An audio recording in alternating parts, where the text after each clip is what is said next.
yeah, you know, you one day, if you're the class time, you could end up in the Shimberg Playhouse fighting on your friends to a theater and lead to a life of God knows what, you know. So, I see why you guys you see on TV have bottles of water. Excuse me. Wow, I just thought it was a phony prophet. No. Your mouth gets dry. So as I mentioned, I'm a photographer, and I've been doing that for 18 years, something I'm kind of proud of. I managed to make a living as a creative professional, where, you know, I think a lot of people want to do that. Anybody ever had that notion to want to do something creative professionally? Yeah. We know it's kind of interesting. It's not, sometimes, it's not all it's cracked up to be. So my wife and I ran a portrait studio for about 7 years. We shut it down last year because I went into a nervous breakdown. But, yeah, I'll tell you why. So, you know, for the most part, it's kind of a good life, you know, and for all the cool ways that we made the studio look and feel, and the things we hung up, and we, you know, and Frank come in and decorated, you know, it's still the most awkward place on God's green earth, okay? And let me tell you what, some of the things that I saw, oh my God, make your head spin. First of all, I did some calculations, and I figured out that without, like, making this up, I actually photographed over 25,000 people in that little studio. It was a little tent, yeah, okay, yeah. Well, that's where, yeah. So I've seen some things, and I know it doesn't apply to anybody in this room, right? But y'all are kind of fucked up, I'm sorry, all right? Especially as it pertains to the family dynamic. Let me explain this a little bit.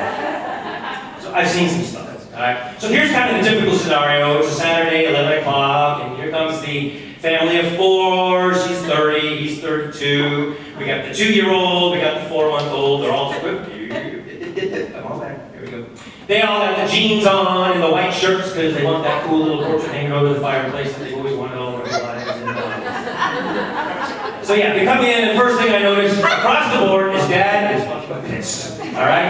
Dads don't like portrait day, okay? And right behind them are the kids, right behind them. But Mom is like, the 2-year-old has got, believe it or not, ink stains from an inkwell. We don't even use inkwells anymore. And the kid comes in with a big old ink stain, because that's just what happens on portrait day. Most unbelievable shit happens to people on portrait day. You got the 4-month-old. We do the family portrait. We get them all lined up. Dad's like, you know, trying to look like he's happy because it's his wife's wish to be there. We get to the family portrait, right? That usually goes okay. 2-year-olds have a shelf life of about 3-4 minutes tops. A session lasts anywhere from 45 to 60 minutes, so you can guess what the remaining 41 to 57 minutes are like for me, but let me give you a little bit of perspective. So we get the family picture done, and then I see, every time the mom gets this look in her eyes, she's like, you know what I like? I would love, she does it like that, love a picture of my 2-year-old holding my 4-month-old. Can you do that? Can you do that? With the camera like. There are no less than 17 fucked up reasons that that's not going to actually work. Alright, I'm going to give it a shot, but let me give you a little bit of perspective as to why that's not going to work, okay? Anybody ever hung out with a 2-year-old doing anything? Yeah, a 2-year-old is a force of the devil.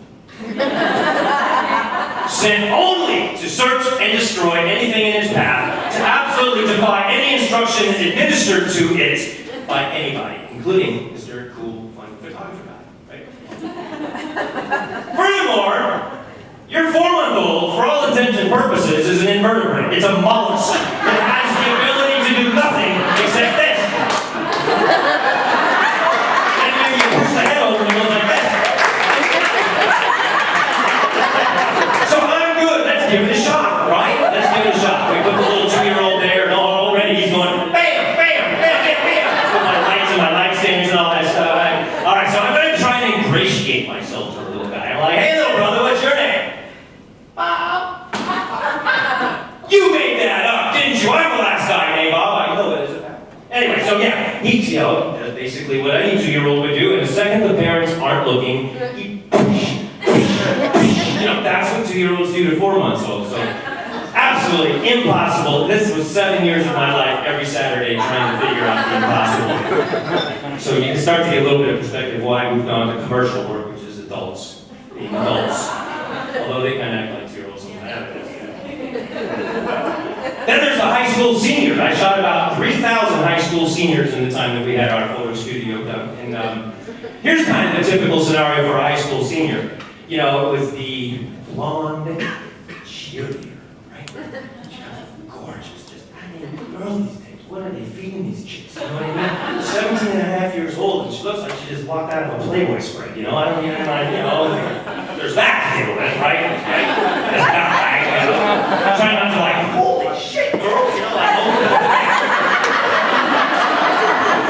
so she walks in, she's got a little cheerleader outfit, right? She's got 73 outfits on this shoulder. She's got a volleyball, a basketball, a hockey stick, and like something hanging off her leg. She's got to use all that, right? So we go through, we do the shots, we do the cheerleader shots, we do the hockey shots, we do the basketball shots, we do the cool little cheeky shots, which is wearing little short shorts that go to here. Pubic hair, I've seen it. I'm not excited to say. So we got through the whole session, right? And this is kind of what's going on. I think it's kind of it's sort of a reflection on what's going on in society today. Like, I just think, God, what is it about, what's going on that girls feel like they have to be so flawless, and so absolutely perfect in order to fit in, you know? I'm talking, these girls are drop dead gorgeous. I could not find a flaw with anything. So we go and get the session done. I turn around, put it in the computer, plop the family down in front of the huge 60-inch plasma screen, and put the first picture up. Ready? Ready? Ready to see your pictures? She's like, yeah. Like,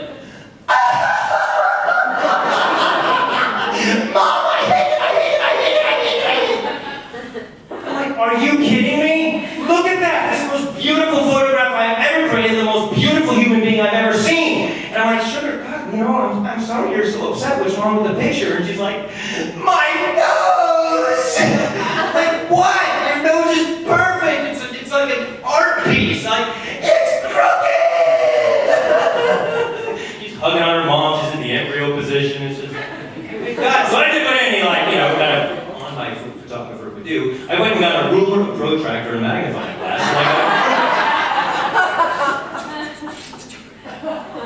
And you're right. That is an ugly fucking picture. I absolutely agree with you. So yeah, it's just, you know, you gotta lighten up. You know what? That really applies to all y'all. Did I just say that? Yes. All y'all? It's okay, but I'm from California. Damn it. I guess 18 years in Florida will do that to a man, right? Yeah, I was super senior portraits out of high school one day, and I just love black women. They're just so straight, so honest, you know. Up walks this chubby black girl. She's made up entirely of circles. Everything about her is circles. Her cheeks are forehead, you know, everything. But God, she was so cute, you know. We dressed her up in that little god-awful, horrible black drape thing that for some reason the school board still votes every year that girls still have to wear, even though it's like the next, yeah, I know, it's absolutely hideous, right? Hangs on like a bad curtain, you know, but everybody wants a shot, you know, so anyway, we get her all fitted, and she's like, she's so cute though, I just had a good time with her, I shot 4 or 5 shots. Can I see? I'm like, sure, honey, absolutely, you know, so I kind of turn the camera around, here you go, baby, here you go. Mom! Mom, look at that picture! Your mom's over there promising me. She goes, well, baby, what'd you expect? You're fat! Now, what are you going to do with a moment like that, you know? That's where the shrug comes in perfectly perfect. It's like, yeah, you know. Somehow she survived, you know. Somewhere there's a yearbook with her. I'm sure she's still crying her eyes out. Okay, let's see. Pretty good. Family, 2-year-old. Yep. Yeah, the other thing you see in the studio is you see how parents interact with children, right?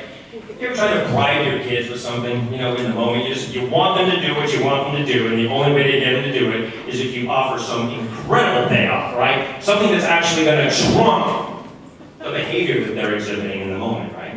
I have heard offers of, if you just give us one smile, one picture, and like a face smile. We'll go to Disneyland right after the game. What do you think?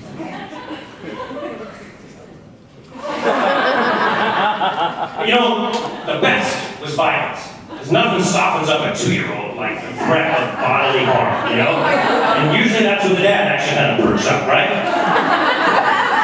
Smile! going, she's senseless. And he looks at me, he's like, okay, it's good.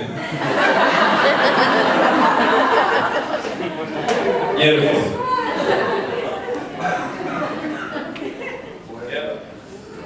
I'm sure Scotty LaBelle's going to appreciate all these fluorescent green cards all over his stage when he comes up. Sorry, Scotty, ahead of time. So anyway, speaking of 2-year-olds that absolutely won't cooperate, what do y'all think of that debt ceiling thing that, the stand-up on the debt ceiling? Yeah, speaking of 2-year-olds, I'll tell you what, I actually figured out that the 2-year-olds are more cooperative than these guys are. What do you think? You agree? Yeah. Yeah, I don't know. Nobody's really interested in raising my debt ceiling. You know what I mean? Like, I missed a Macy's credit card payment. Now I can't fucking afford to pay my Cheerios bill in the morning for breakfast. You know what I mean? It's just like, it's inordinate, Ha! Fake laughter. Ah!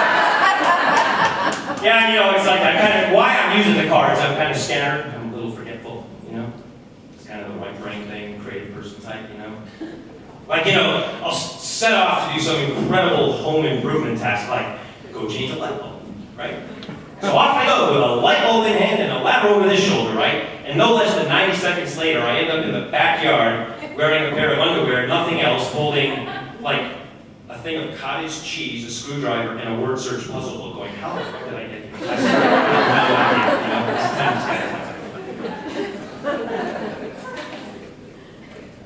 So I'm getting ready to wrap up here. It's interesting. 2 days ago, I jumped into the swimming pool with my BlackBerry in my back pocket. Yeah, anybody ever done something like that? Yeah. It's my third BlackBerry. I'm one of those guys who just really doesn't adjust to anything new very readily. So I've been like riding the BlackBerry hard line. I've been BlackBerry.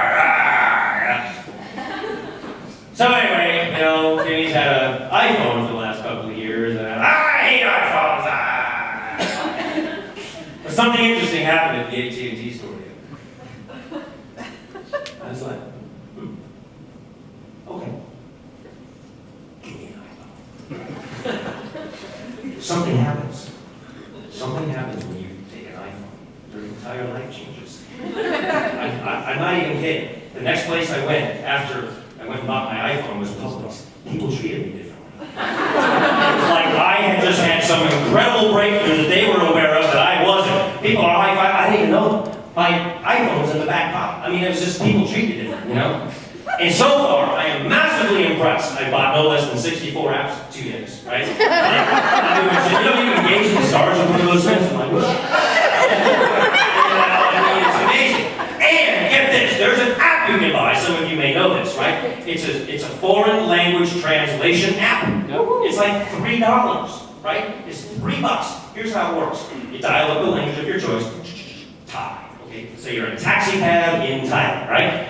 And you want to say, I want to go to the whorehouse, right? And so you type that in, right? And you go, translate. And he goes, and then what happens is the cab driver goes, you collect it, and you pick it back this way, you go play it, and it goes, that'll cost $500, or whatever it says, right? And it'll do it in any language, you guys. Any language. Any language. Oh, you Roseanne Stone. I am never going. You kidding me?